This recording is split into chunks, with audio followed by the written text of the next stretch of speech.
Ya sayyidi indaka li mudlima fastafti fiha ibna abi Huthaimah fa innahu yarwihi an jaddihi ma qad rawa adh-dhahaku an Ikrimah an ibni Abbasin anil Mustafa nabiyinal mab'uthi bil marhamah anna sududal ilfi an ilfihi fauqa thalathin rabbuna harrama. Itu dibuat untuk saudaranya yang mendiamkan tadi. Ya sayyidi, wahai tuanku, inda kali mudlimatun, kamu punya kezaliman kepadaku. Dia mengatakan itu, wahai saudaraku, kamu punya kezaliman kepadaku. Fastafti fiha, karena kamu punya kezaliman kepadaku.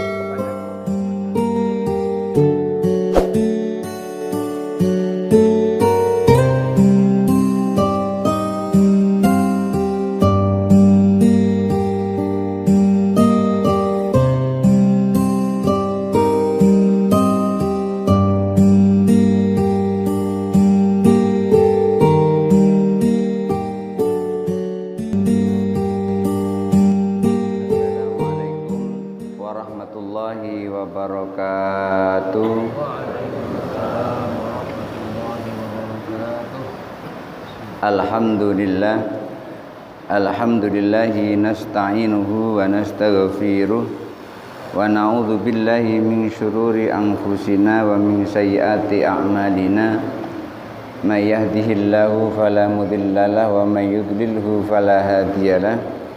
Asyhadu an la ilaha illallah wahdahu la syarikalah wa asyhadu anna Muhammadan abduhu wa rasuluhu la nabiyya ba'dah.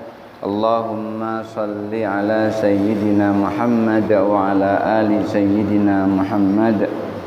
Rabbi syrah li sadri wa yassir li amri wahlul 'uqdatam min lisani yafqahu qawli, amma ba'du.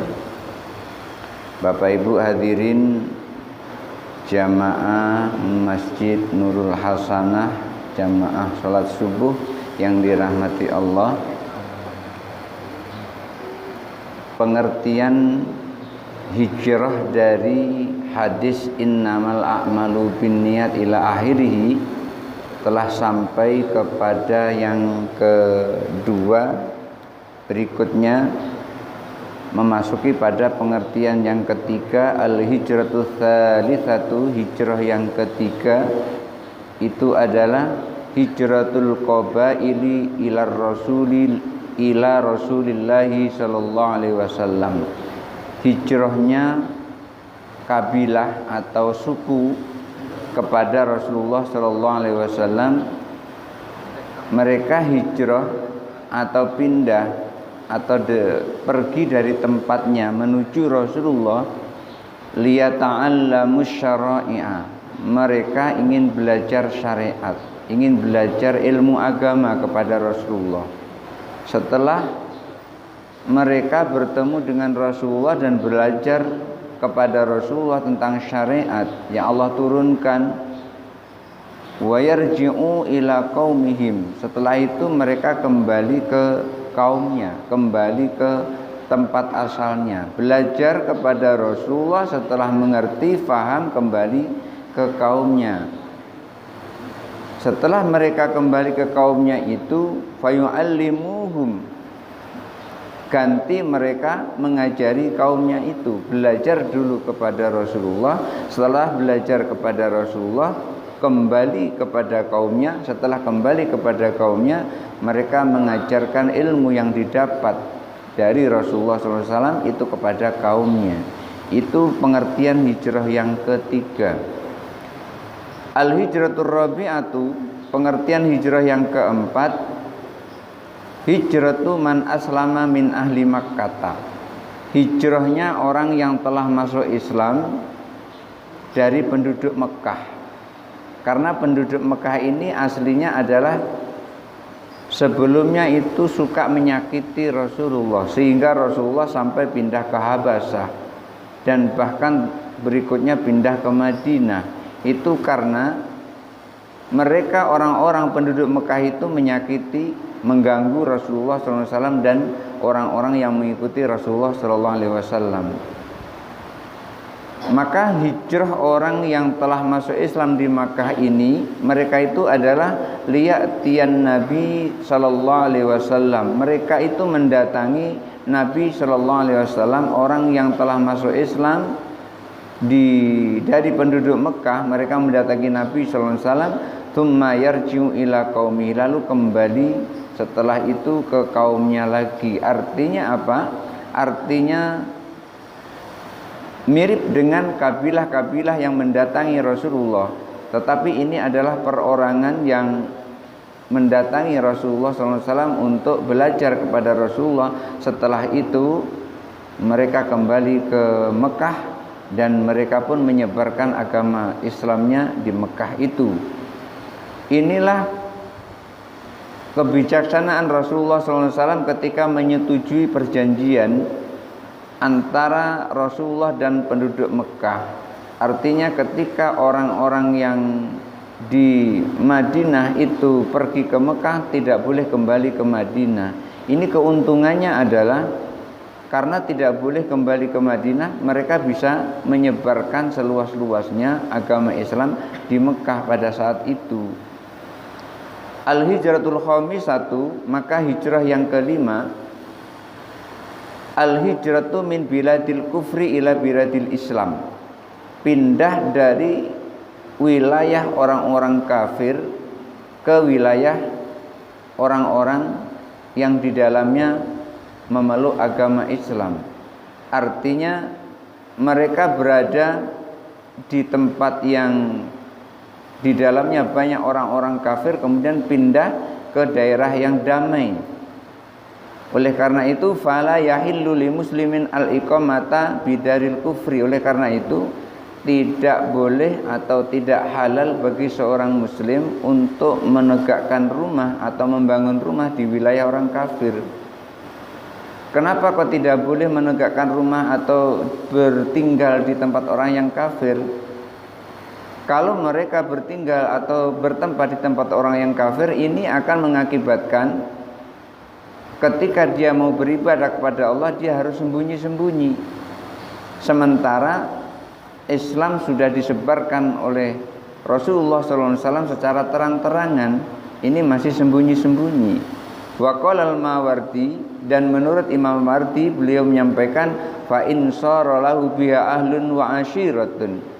Kalau orang itu yang tinggal di daerah yang kafir, di daerah di dalamnya banyak orang kafir, tetapi di situ ia punya keluarga, ada keluarganya yang tinggal di situ, wa amkanahu idharadinahu, karena ada keluarganya yang tinggal di situ dan ini memungkinkan untuk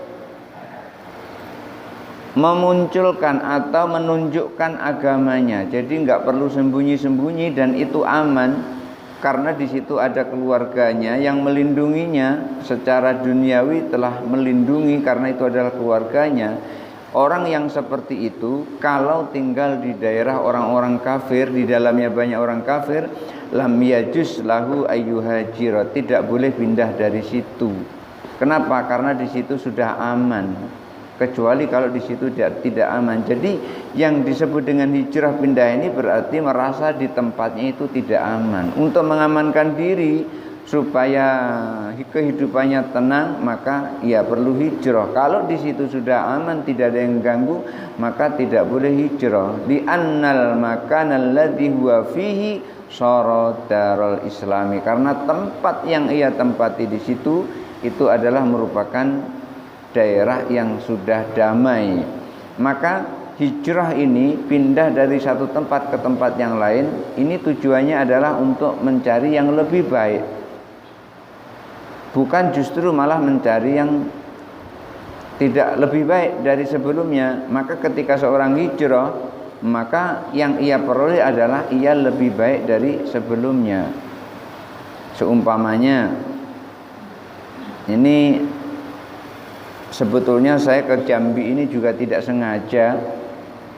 Ketika saya dulu belajar di pondok pesantren Wali Songo, Ngabar, Ponorogo, Jawa Timur, begitu saya kelas akhir, kelas 6, itu ada santri lain yang deketin lalu bisiin. Dia katakan, aturidu antuhajira ila Jambi hunaka anta tu'allim fi ma'had wal ma'had mahadun jadid. Dia mengatakan begitu. Maukah kamu pindah ke Jambi? Di Jambi nanti di sana ngajar di pondok pesantren, dan pondok pesantren itu pondok pesantren yang baru. Pondok pesantren baru itu maksudnya setelah kita pindah ke Jambi baru pondok itu didirikan. Berarti di situ menjadi guru yang pertama di pondok itu. Namanya Pondok Pesantren Wali Pitu, air hitam laut.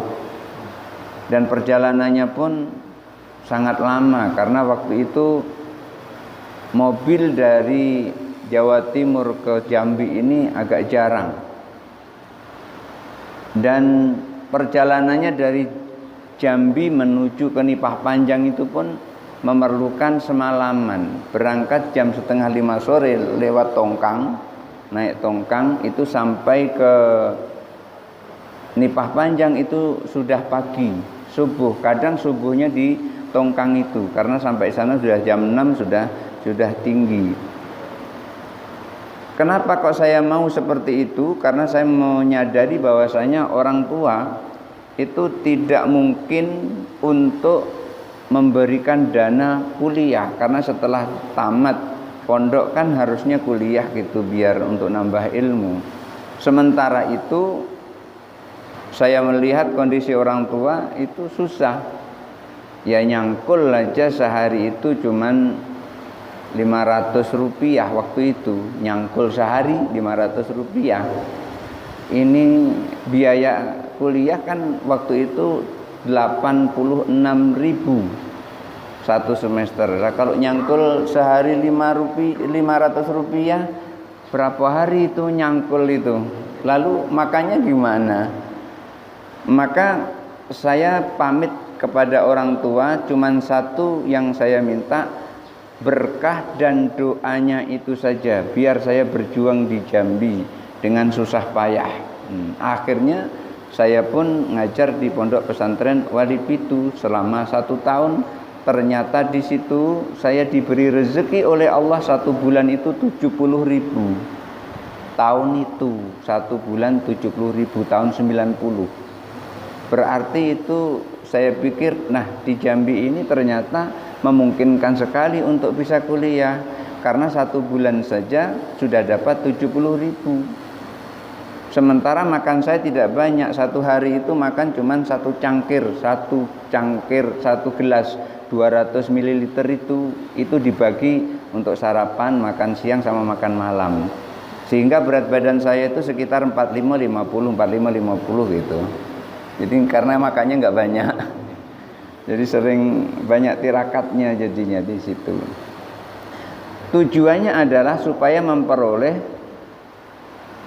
kondisi yang lebih bagus dari sebelumnya. Dan memang betul setelah belajar itu ternyata naik semester 3 bekal itu sudah mulai nipis. Bingung lagi di kota Jambi ini mau kerja apa gitu. Akhirnya mau ngelamar jadi guru ngaji rasanya kok malu gitu, walaupun bisa ngajar ngaji. Akhirnya mempergunakan ilmu zahir. Apa itu?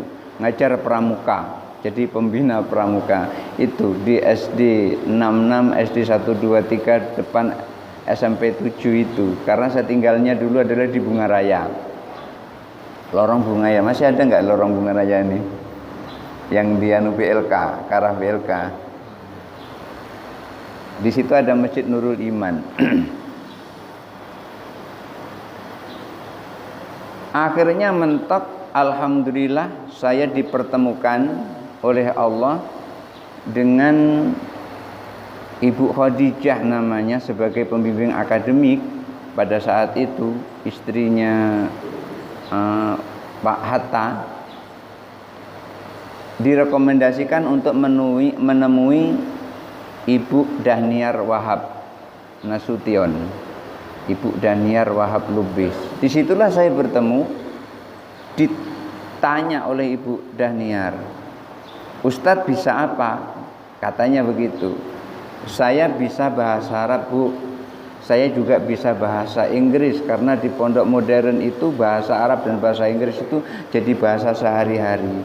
Ya sudah, kalau gitu ngajar saja di Al-Falah nih. Akhirnya ngajar di Al-Falah, terus dites bahasa Arab saya oleh Ibu Dahniar. Sementara saya tahu Ibu Dahniar itu dari informasi beliau tidak tahu bahasa Arab. Akhirnya saya menunjukkan bahasa Arab seenak-enaknya gitu, karena dia juga nggak paham gitu. Setelah dikatakan iya bagus-bagus begitu, akhirnya ngajar di SMA Muslimat atau SMA YPWI. Itulah jalan rezeki di sini. Dan orang mengatakan kalau sudah terminum air Batanghari itu akan sulit meninggalkan Batanghari, meninggalkan Jambi. Memang ternyata benar, sudah terminum air Batanghari kerasan di Jambi ini, sampai nggak pengen lagi pulang ke kampung. Paling pulang cuman pengen nengok gimana kondisi kampung gitu aja. Inilah hijrah, ingin merubah dari yang tidak baik menjadi yang lebih baik, dari kondisi yang tidak enak menjadi kondisi yang enak. Wal hijratu sadisatu, dan hijrah yang keenam, hijratul muslimi akhahu fauqa salatin, membiarkan atau meninggalkan seorang muslim kepada saudaranya yang muslim itu lebih dari 3 hari. Bi ghairi sababin syar'iyyin, tanpa sebab syar'i. Wahia makruhun, kalau ada orang yang seperti itu selama 3 hari fitalati, 3 hari, hari pertama, kedua, ketiga, itu hukumnya makruh. Kalau ada kita mendiamkan saudara kita selama 3 hari, maka selama 3 hari, hari pertama, hari kedua, ketiga itu Imam Nawawi menyebutkan hukumnya makruh. Wa fi mazada haramun, yang lebih dari itu maka hukumnya haram. Berarti 4, 5, 6 mendiamkan saudara kita itu hukumnya haram, illa li daruratin, kecuali kalau darurat. Darurat itu artinya kita mendiamkannya karena alasan syar'i, karena alasan yang berdasarkan dengan hukum-hukum Allah. Yang tidak boleh itu bukan karena alasan syar'i, tapi alasan benci, alasan tidak suka, mungkin karena tersinggung dan seterusnya. Pokoknya yang tidak ada kaitannya dengan syar'i. Gimana yang kaitannya dengan syar'i itu? Seumpama begini, di dalam kitab Al-Ghunyah li Talibi Tariqil Haq Azza wa Jalla, Syekh Abdul Qadir Jilani itu menjelaskan tentang hadis ini. Hadis tidak boleh mendiamkan saudara lebih dari 3 hari ini, beliau menyampaikan begini, kecuali dalam kondisi yang darurat, artinya dia itu adalah ahli maksiat. Maka ketika dia itu ahli maksiat, maka dia itu boleh didiamkan, salamnya boleh tidak dijawab, dan boleh kita tidak mengawali salam kepadanya. Itu menurut Syekh Abdul Qadir Jilani. Dan juga selain dia adalah ahli maksiat, dia adalah orang-orang yang mujassimah. Orang-orang yang mujassimah, orang-orang yang bid'ah.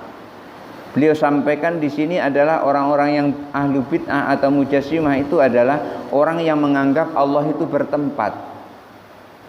Artinya Allah itu punya tempat. Kalau nggak ada tempat, Allah nggak bisa tinggal di situ.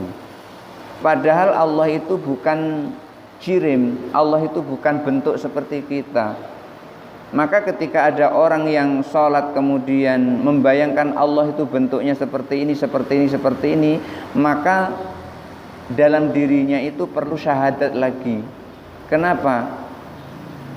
Di dalam Tuhfatul Murid ala Jauhari Tauhid, Imam Baijuri menyebutkan di situ, apapun yang dibayangkan oleh seseorang itu tentang bagaimana bentuk Allah, wallahu mukhalifun bihi, Allah itu tidak sama dengan apa yang dia bayangkan itu. Membayangkan tinggi, Allah itu tidak seperti itu. Membayangkan Allah punya tangan kanan saja, tidak seperti itu. Apapun yang kita bayangkan. Lalu gimana? tentang ihsan. Ihsan itu kan anta budallaha ka'annaka tarahu wa in lam tarahu fa innahu yaraka. Ihsan itu adalah ketika kamu menyembah Allah seakan-akan kamu melihatnya, walaupun kamu tidak melihat, Allah melihatmu. Melihat di sini dalam artian kita tidak boleh membayangkan bentuk Allah, enggak boleh. Ketika kita mendengar Allah turun ke muka bumi ini, kita enggak boleh membayangkan seperti turunnya kita dari tangga ke bawah atau dari landing dari pesawat ke bawah. Tidak seperti itu. Apapun yang kita bayangkan tentang Allah itu tidak seperti yang kita bayangkan. Tapi yang jelas Allah itu adalah maujud, Allah itu ada. Dan zat Allah itu dikatakan di dalam kitab Kifayatul Awam itu dikatakan laisa dzatu fil wujudi. Zat Allah itu tidak berada pada wujud Allah. Karena kalau zat Allah itu berada pada wujud Allah, artinya Allah itu bisa dipegang, Allah itu bisa dilihat, Allah itu bisa diraba. Kalau zat Allah itu ada pada wujud. Contoh, ini kitab, ini zatnya itu ada pada wujud kitab ini, maka kitab ini bisa kita pegang. Kalau Allah itu zatnya berada pada wujudnya, maka Allah itu nanti bisa kita pegang seperti yang lain. Itu artinya sangat bertentangan. Karena apa? Karena laisa kamitslihi syai'un, tidak ada sesuatu apapun yang serupa dengan Allah. Oleh karena itu, ketika orang-orang yang menganggap bahwasanya Allah itu duduk di arsy, duduknya seperti duduknya makhluk, artinya bersentuhan antara tempat duduknya dengan pantatnya, maka berarti Allah itu perlu dengan tempat. Kalau orang yakin Allah itu perlu dengan tempat, berarti kedudukannya sudah kafir. Itu yang dijelaskan oleh Syekh Abdul Qadir Jilani di dalam kitab Al-Ghunyah li Thalibi Thariqil Haq Azza wa Jalla. Kalau ada orang seperti itu, maka boleh kita diamkan dia. Boleh kita tidak mengucapkan salam kepadanya, dan boleh ketika dia mengucapkan salam tidak usah kita jawab salamnya. Menjawab salamnya saja dibolehkan, apalagi tidak menjawab salam orang yang seperti ini dibolehkan, apalagi tidak mengawali salam, maka lebih dibolehkan lagi. Wa hukiya anna rajulan hajara akhahu salasa ayyamin, dan diriwayatkan Imam Nawawi menjelaskan di dalam kitabnya ini, dulu ada seorang ini dia adalah orang alim. Orang alim ini dia meninggalkan saudaranya, artinya tidak negur saudaranya selama 3 hari. Karena kealimannya itu yang dia sudah banyak faham ilmu-ilmu yang disampaikan oleh Rasulullah melalui guru-gurunya, maka dengan kealimannya itu fakataba ilaihi hadil abyati faqala, maka ia ingin memperbaiki saudaranya yang mendiamkannya selama 3 hari itu dengan membuat syair. Jadi membuat semacam puisi gitu, disampaikan kepada saudaranya itu tadi. Puisinya gimana? Ya sayyidi indaka li mudlima fastafti fi habna abi Hutsaimah fa innahu yarwihi an jaddihi ma qad rawadhahaku an Ikrimah an ibni Abbasin anil Mustafa nabiyyinal mab'uthi bil marhamah anna sududal ilfi an ilfihi fauqa thalathin rabbuna harramah. Itu dibuat untuk saudaranya yang mendiamkan tadi. Ya sayyidi, wahai tuanku, inda kali mudlimatun, kamu punya kezaliman kepadaku. Dia ngatakan itu, wahai saudaraku, kamu punya kezaliman kepadaku. Fastafti fiha, karena kamu punya kedzaliman kepadaku, maka mintalah fatwa tentang kedzaliman itu Ibnu Abi Hutsaimah, kepada seorang bernama Ibnu Abi Hutsaimah. Jadi artinya ketika hatinya dongkol kepada orang yang membuat syair ini, dia tidak menyebutkan namanya, agar pergi ke seorang bernama Abu Hutsaimah. Kenapa Abu Husaimah kok harus dimintai fatwa oleh orang itu? Karena dia adalah seorang alim. Fa innahu yarwihi an jaddihi, karena Ibnu Abi Husaimah itu pernah meriwayatkan hadis, telah meriwayatkan hadis, dan hadis itu diriwayatkan dari kakeknya. Maqat rawadh-Dhahhak, hadis itu seperti yang telah diriwayatkan oleh Adz-Dhahhak an Ikrimah, dari Dhahhak dari Ikrimah, an Ibni Abbas dari Ibni Abbas, anil Mustafa dari Al-Mustafa, nabiyina nabi kita, al-mab'uthi yang diutus bil marhamati dengan penuh kasih sayang. Artinya supaya kezalimannya itu tidak berlarut-larut, beliau ini menulis bait ini kepada saudaranya agar minta fatwa kepada Ibnu Abi Husaimah yang waktu itu masih hidup. Karena Ibnu Abi Husaimah itu meriwayatkan hadis dari kakeknya, diriwayatkan dari Dhahhak, dari Ikrimah, dari Ibnu Abbas, dari Al-Mustafa. Berarti hadisnya itu adalah bersambung sanad. Jadi ittisalus sanadi. Ketika ittisalus sanadi, hadis itu kalau sanadnya muttasil, maka termasuk ciri dari hadis yang sahih. Yang kedua, dhabtur ruwati, perawinya itu dia berdaya ingat kuat, termasuk hadis yang sahih. Kemudian adalatur ruwati, yang ketiga adalah perawinya adil, tidak membela kanan, membela kiri, maka yang seperti itu termasuk ciri hadis yang sahih. Kemudian ada musyudud, hadisnya tidak menyimpang dari hadis yang lain yang lebih sahih, yang lebih sikoh perawinya. Dan yang kelima adamul illati, tidak ada cacat di dalam hadis itu. Maka kalau 5 syarat ini terpenuhi, maka dinamakan hadis itu adalah hadis sahih. Dan ini hadis ini yang tentang meninggalkan saudaranya lebih dari 3 hari, kan la yahillu li muslimin ayyah jura akhahu fauqa salatin. Tidak halal seorang muslim itu meninggalkan saudaranya lebih dari 3 hari. Itu hadisnya adalah hadis yang sahih karena bersambung sanad dari Ibnu Abi Husaimah, kemudian diambilnya dari ayah, dari kakeknya itu dari Adz-Dhahhak, Adz-Dhahhak dari Ikrimah, Ikrimah dari Ibnu Abbas. Di mana Ibnu Abbas itu adalah merupakan salah satu sahabat yang didoakan oleh Rasulullah.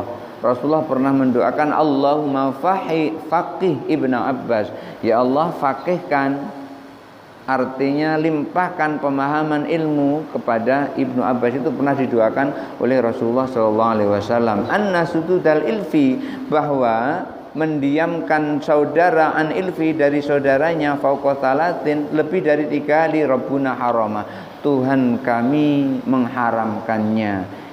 Akhirnya orang tadi itu menerima surat ini, dia jadi tahu bahwasanya mendiamkan saudaranya lebih dari 3 hari itu hukumnya haram.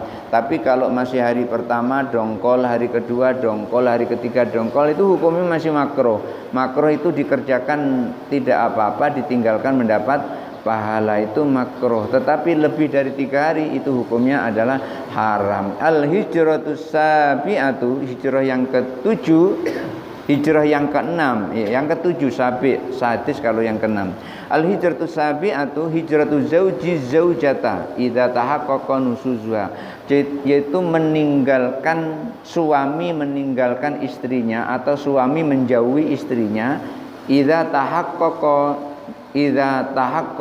nusuzuha, kalau terbukti si istri itu adalah nuzuz, dia tidak taat, maka boleh ditinggalkan. Ditinggalkan dalam hal ini adalah bukan ditinggalkan terus pergi dari rumahnya, tidak, tapi ditinggalkan dari tempat tidurnya. Qala ta'ala wahjuruhunna fil madhaji'i, dan jauhilah ia, pisahkan ia di tempat tidur. Artinya istrinya tidur di situ, suaminya tidak tidur di situ. Maka nanti kalau istri itu masih perlu kepada suaminya, yakin itu istri itu akan ngejar suaminya, kenapa kok pindah dari tempat tidurnya. Oleh karena itu, hijrah yang ke-7 di sini adalah hijrah suami menjauhi istrinya karena istrinya melakukan nuzuz, karena istrinya tidak taat lagi kepada suaminya.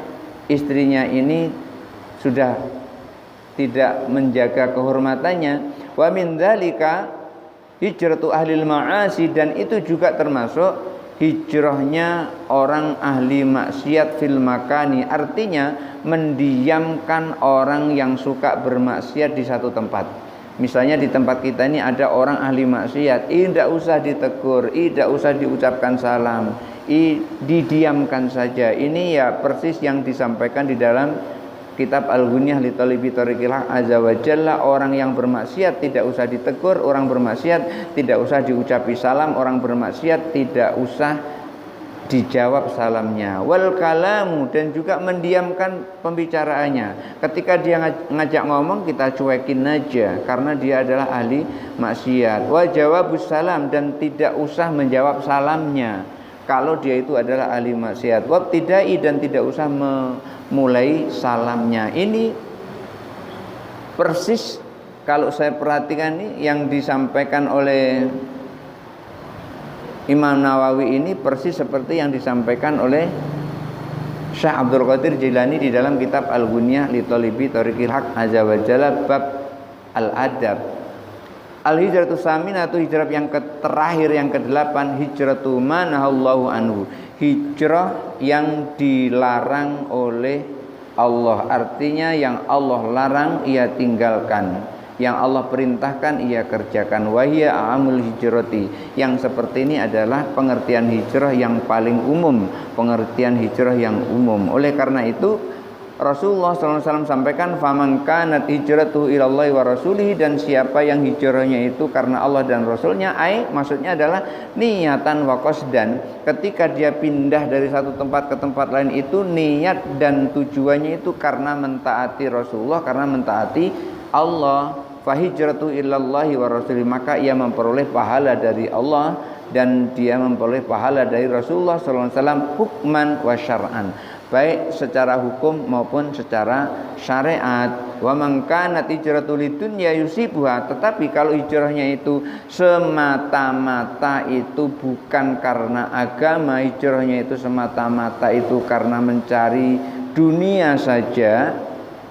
Itu diriwayatkan naqalu anna rajulan hajara min Makkah ila Madinah, ada dulu orang yang hijrah dari Makkah ke Madinah, tapi la yuridu bidzalika fadilatal hijrati, ia tidak ingin sama sekali keutamaan hijrah itu apa.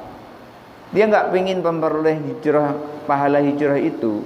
Fa inna ma hajara liyatazawwaja imra'atan, karena pindahnya itu dia tidak peduli dengan pahala hijrah itu, karena hijrahnya itu ada niat apa? Niat pengen nikahi seorang perempuan. Siapa perempuan yang dikejar oleh laki-laki itu? Tuh sama Ummu Qais, namanya adalah Ummu Qais. Maka orang yang hijrah yang mengejar seorang perempuan namanya Ummu Qais itu muhajiru ummi Qais, namanya adalah muhajir Ummu Qais, bukan muhajir Rasulullah tapi muhajir Ummu Qais. Hijrahnya itu karena seorang perempuan yang namanya Ummu Qais.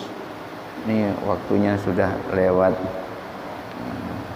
kita sambung insyaallah lain waktu. Ini ya sebetulnya tinggal setengah halaman lagi tapi waktunya sudah lewat. Barangkali itu saja dulu apa yang kita sampaikan kali ini, mudah-mudahan ada manfaatnya, dan kalau ada yang perlu dipertanyakan disilahkan untuk bertanya. Bapak dan Ibu tinggal kita silakan. Siapa yang kedua? Dan silakan.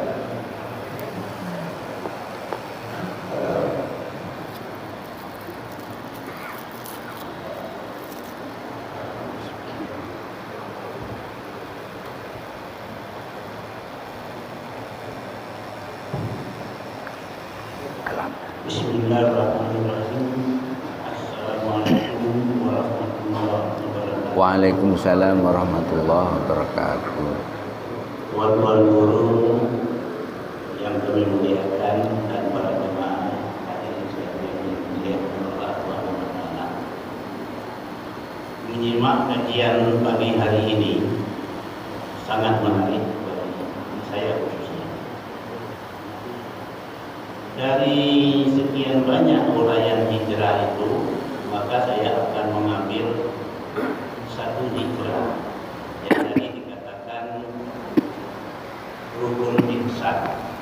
Kalau kita beribadah seolah-olah kita melihat Allah Subhanahu wa taala.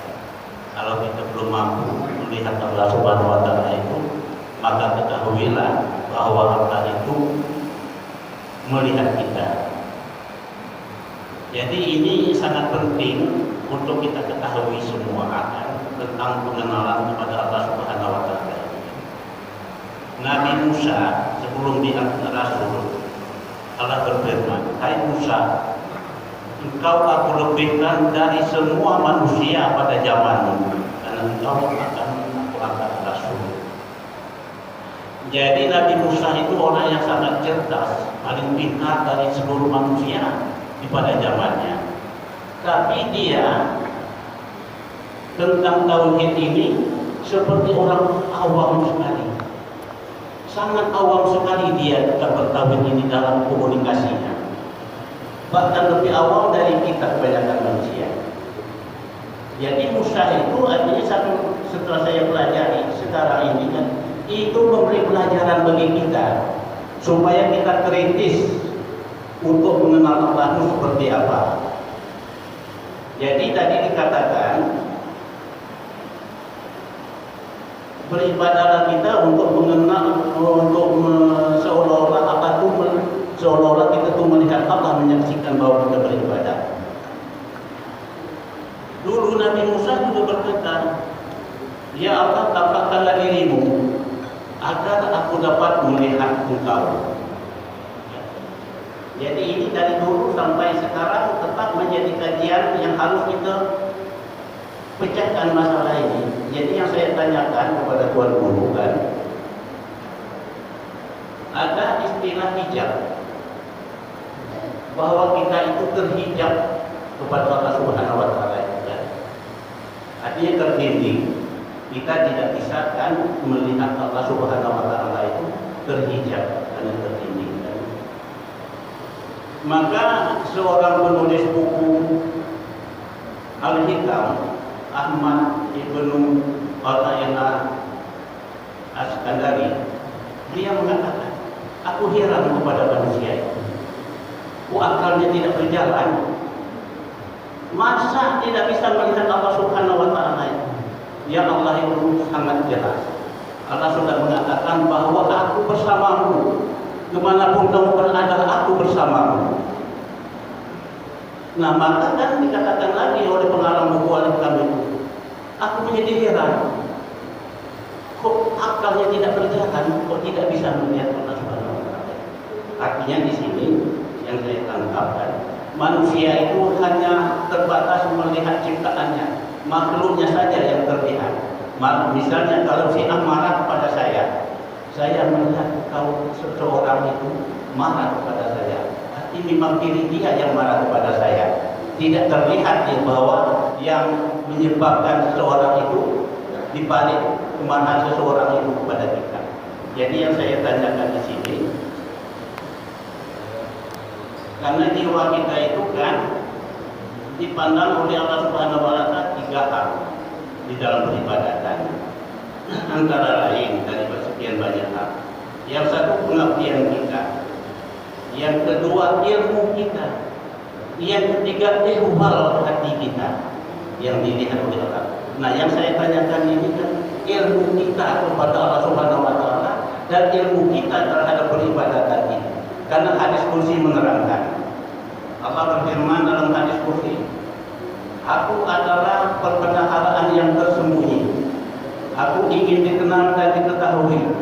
Siapa yang mengenal aku dan mengetahui aku, itulah orang yang akan taat dan takut kepadaku. Nah, jadi sekali lagi pertanyaan saya, sesungguhnya yang akan kita kenal kepada Allah atau kita yang melihat Allah itu seperti apa?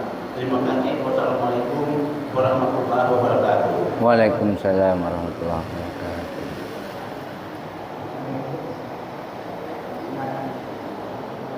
Yang lain,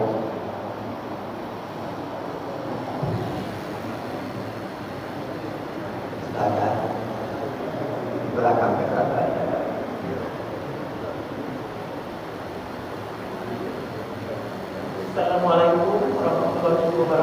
Waalaikumsalam warahmatullahi wabarakatuh. Ustaz, atas materinya yang telah disampaikan dengan bagus sekali. Tapi sebelum inti ceramah, Pak Ustaz menyampaikan bahwa lakon berita ketika Bapak ada di sini adalah bentuk ini dan itu. Tapi tetap yang dibawa Bapak adalah kompetensi Bapak. Pintar bahasa Inggris, pintar bahasa Arab, alumni dari pesantren dan lain sebagainya. Itu saya menyimpulkan bahwa itulah yang namanya keberkahan. Berkah itu sangat dalam dari ilmu yang dimiliki oleh kita. Jangan sampai orang semoga berkah tapi tidak tahu artinya. Berkah itu berlipat ganda kebaikan dalam kehidupan kita sehari-hari, baik dalam ilmu agama maupun ilmu yang lainnya. Terus yang kedua, tadi Bapak menyampaikan intinya keberkahan itu Pak, supaya supaya diperdalam kan. Jadi artinya orang itu mengerti akan kebaikan. Yang kedua mungkin kita tadi Bapak menyampaikan bahwa kalau bisa ketemu orang jahat jangan ditegur, jangan kita berpikirnya bagaimana dia tahu kebaikan kalau kita tidak pernah kasih tahu gitu kan gitu.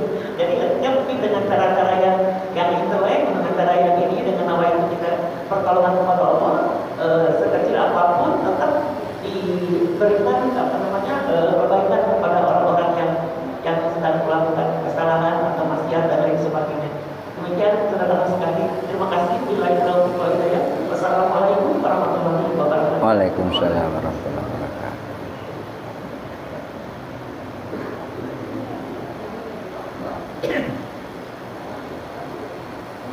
Satu lagi.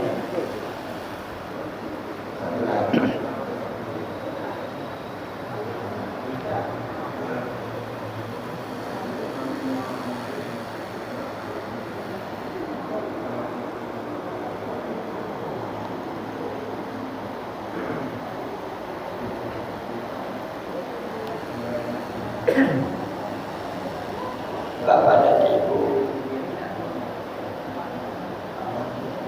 ada pertanyaan. Sebetulnya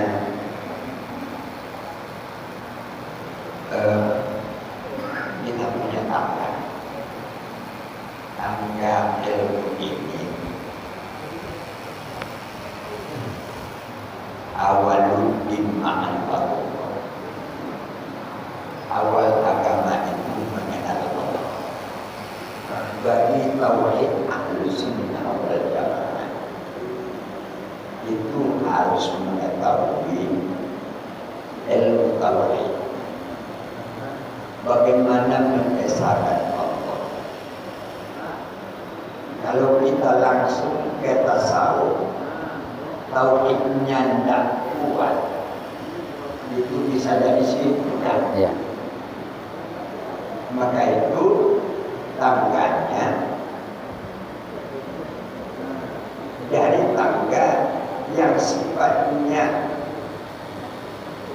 dalil ringkas ke dalil yang sangat tafsili, supaya kita begitu mengetahui ilmu tauhid, di samping itu kita selalu mulai memupuk ilmu tauhid itu dengan tindakan. Itu dinamakan mujahadah, bersungguh-sungguh untuk mengenal Allah. Ada orang yang pintar tentang ilmu agama, tapi dia tidak masuk Islam. Dia ilmunya maka dia tetap terdidik. Ada orang yang kurang tinggi ilmunya tetapi dia berjalan, dia lebih kemuliaannya tinggi, maka Allah kasih kepadanya pengenalan Allah kepadanya. Disitulah baru dia ketahui anta'budallaha ka'annaka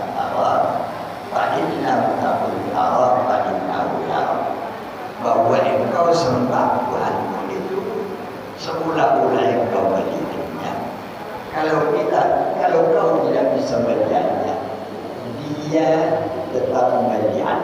Jadi tidak pernah dia berpisah dengan Tuhan.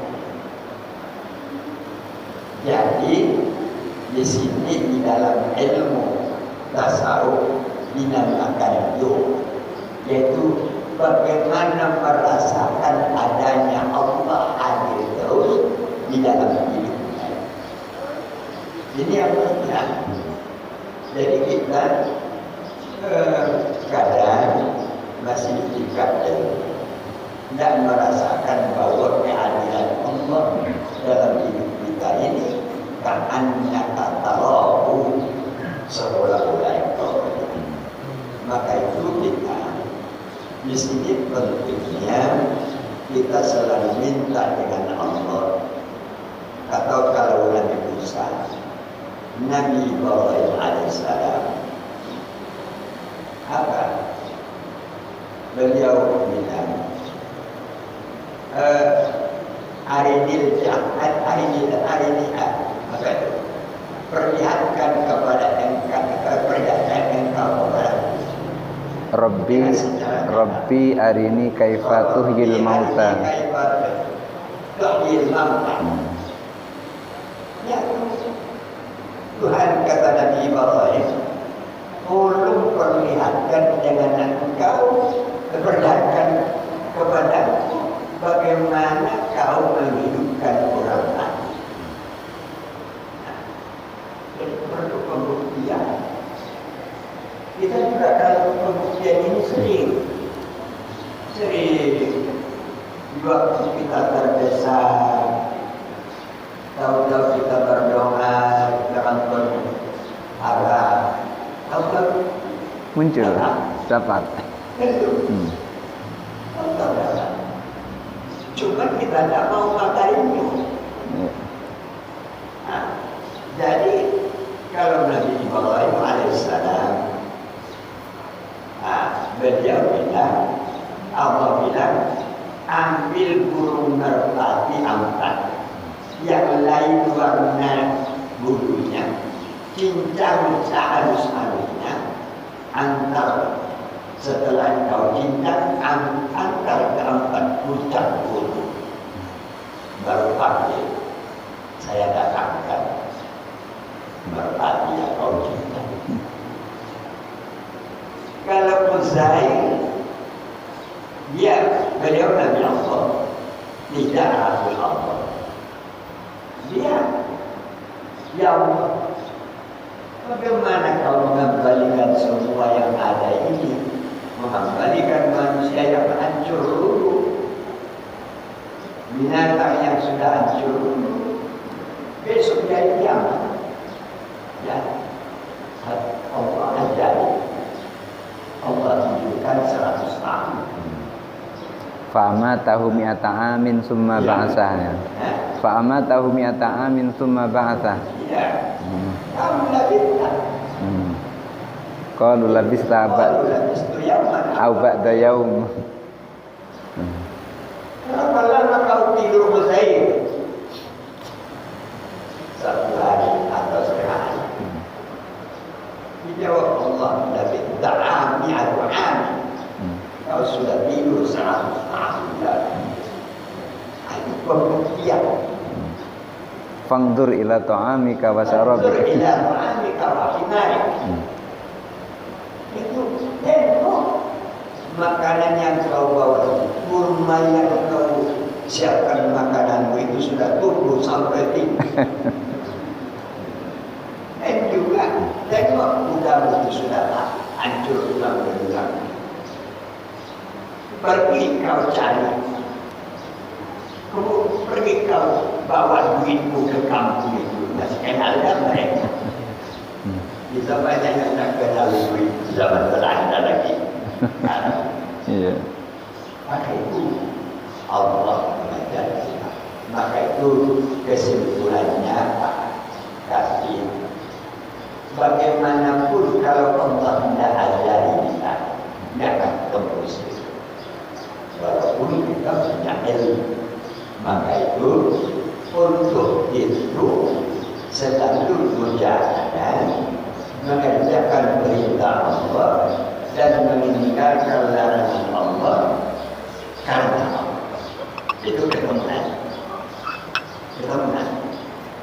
Jadi banyak orang sekarang berilmu agama apa saja, tapi bukan mereka dengan Allah sampai jauh banyak. Maka orang yang banyak hafal ayat berapa banyak dipercaya.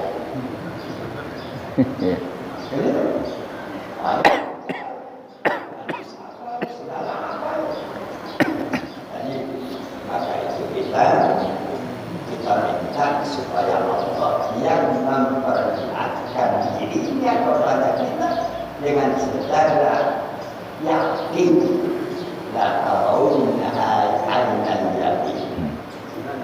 Aduh, itu jawabnya sepanjang tadi. Yang kedua dengan ibadah.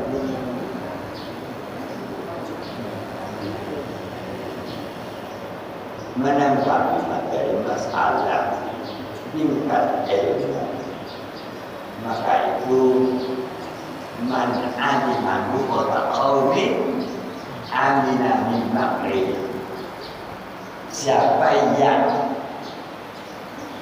mengetahui bahasa suatu bangsa, maka dia aman dari itu daya bangsa. Itu kalau kita pergi kepada belanja yang tinggi, bahasa padang kita aman lagi, tidak mahal-mahal kasihnya.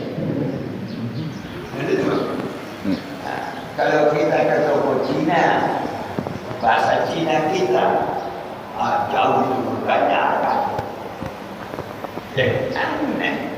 Maka itu membaca. Allah membuat Nabi Sulaiman alaihissalam paham segala bahasa, bukan bahasa manusia saja, bahasa semua pun pahamnya, paham beliau. Apa aman? Ini belum ada khusus bahasa semua. Beliau, maka itu kita tidak boleh putus asa dalam belajar ilmu, tetapi tidak boleh sombong dengan ilmu. Apa lagi? Jadi ada lagi. Kalau kita tunggu.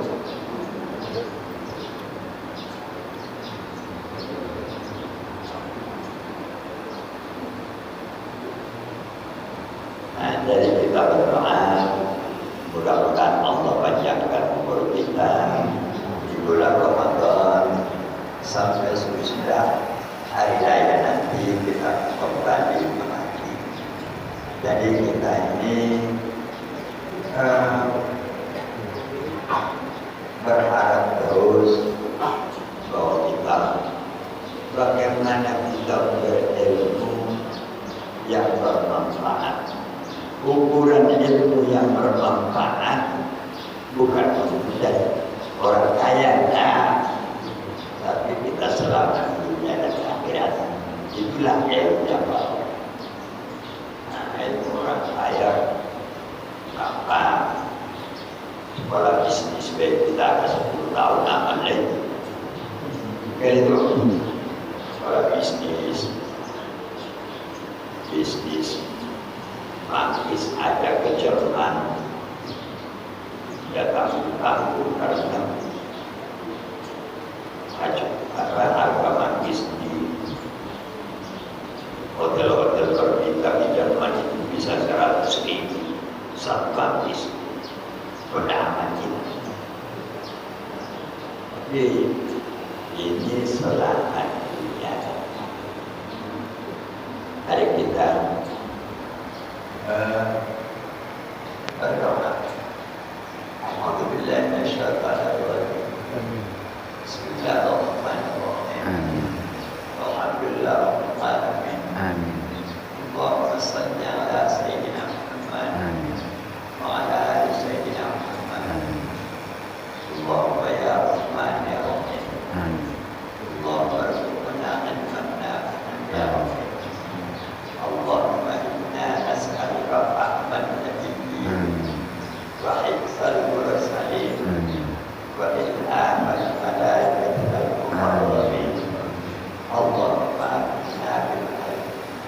وسيدنا وقنا التقوى والتقينا ربنا آتنا في الدنيا حسنة وفي الآخرة حسنة وقنا عذاب النار صلى الله وسلم عليه والحمد لله. Assalamualaikum warahmatullahi wabarakatuh. Waalaikumsalam warahmatullahi wabarakatuh. Barangkali itu saja yang bisa kita sampaikan untuk subuh ini. Mudah-mudahan ada manfaatnya. Hadanallahu wa iyyakum ajmain. Wallahul muwaffiq ila aqwamit thoriq. Wassalamualaikum warahmatullahi wabarakatuh.